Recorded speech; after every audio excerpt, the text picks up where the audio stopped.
সম্মানিত হাজিরিন, আমরা জানি, অনেক শুনেছি হাদিসে এবং কোরআনে, মানুষের যে আমলগুলো আমাদের জীবনে প্রতিদিন হচ্ছে সকাল সন্ধ্যায়, এ সারা জীবনের আমলের মধ্যে সবচেয়ে খুব ভারী যে আমল, নেকির পাল্লায় আমাদের নেকির পাল্লাকে ভারী করে দিবে যে আমলটা, সেটা হচ্ছে উত্তম চরিত্র, চারিত্রিক মাধুর্য, সুন্দর আচার ব্যবহার।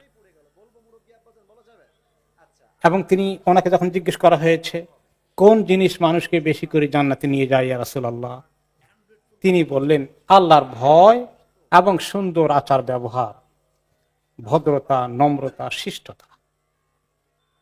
এই যে আমলের এই দিকটা আছে, অনেক সময় সেটাকে আমরা তত গুরুত্ব দেই না, যেভাবে হয়তো নামাজের গুরুত্ব দিলাম, রোজার গুরুত্ব দিচ্ছি, হজ ওমরার গুরুত্ব দিচ্ছি, কিন্তু মানুষের সঙ্গে আচার ব্যবহারে এবং আমার চলাফেরার ভিতরে যে কিছু আদব আখলাক, সুন্দর রীতিনীতি কতগুলো আছে, মানুষকে কষ্ট না দেওয়া, ভালো ব্যবহার করা, এগুলো যে এত গুরুত্বপূর্ণ আমল, এবং কিয়ামতের দিন আমাদের আমল নামা যখন নেকির পাল্লায় এবং গুনার পাল্লায় দেওয়া হবে, নেকির পাল্লাকে সবচেয়ে ভারী করে দিবে বেশি এই আচার ব্যবহার এবং সুন্দর মিষ্টি ভাষা এবং কারো প্রতি দুর্ব্যবহার না করা।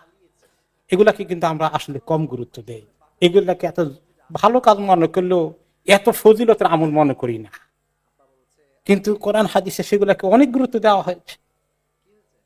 আর আজকে ওই আমল আখলাকের অনেকগুলো দিক আছে, কিন্তু আমরা একটি দিক আজকে আমরা বেছে নিতে চাই, সেটা হচ্ছে যে কিভাবে আমি নিজেকে নম্র করব, আমি নিজেকে নম্র করব এবং বিনয়ী করব, নিজের বড়াই, তাকাব্বর, অহংকার থেকে নিজেকে হেফাজত করব। এটা আখলাকের অন্যতম বিরাট একটা দিক। এই বিষয়ে আজকে আমরা দুটো কথা আলোচনা করতে চাই। এই যে আল্লাহ তাআলা নিজেই বলেছেন যে হে নবী, আপনি মুমিনদের জন্য নিজেকে খুব বিনয়ী করে দেন।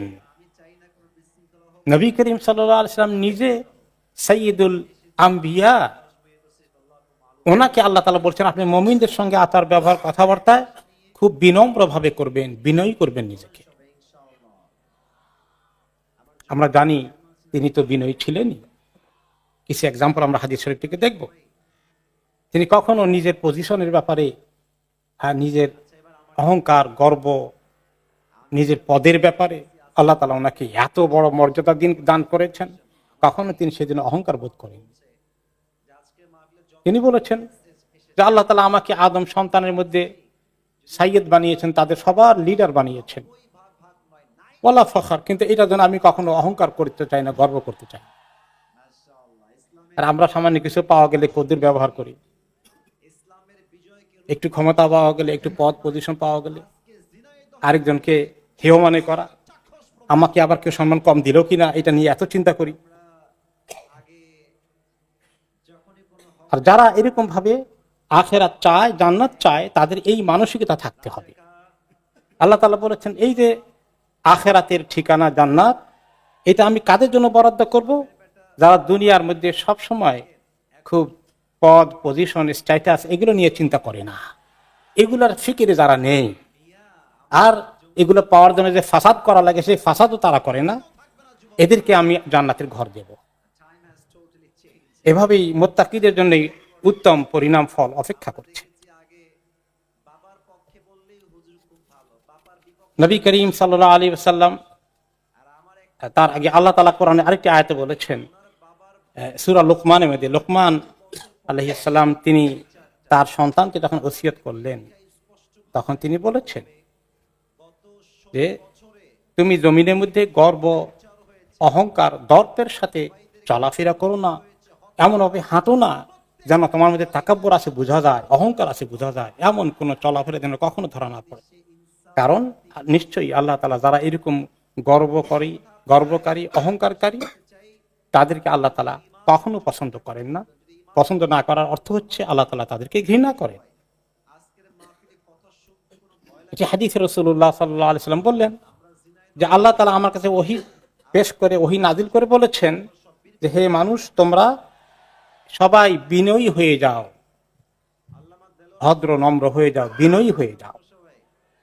কেউ যেন কার উপরে কোনো অহংকার গর্ব তাকাব্বর না করে, আর কেউ যেন কার উপরে সীমা লঙ্ঘন না করে।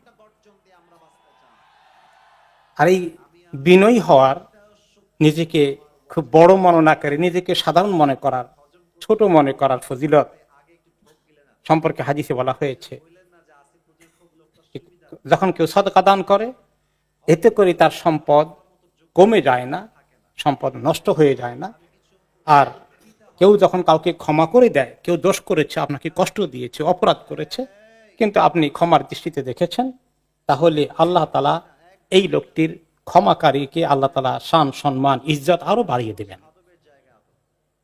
আর কেউ আমাদেরকে কষ্ট দিয়েছে, ক্ষমা করবে এত সহজে? এটা হচ্ছে আমাদের মানসিকতা।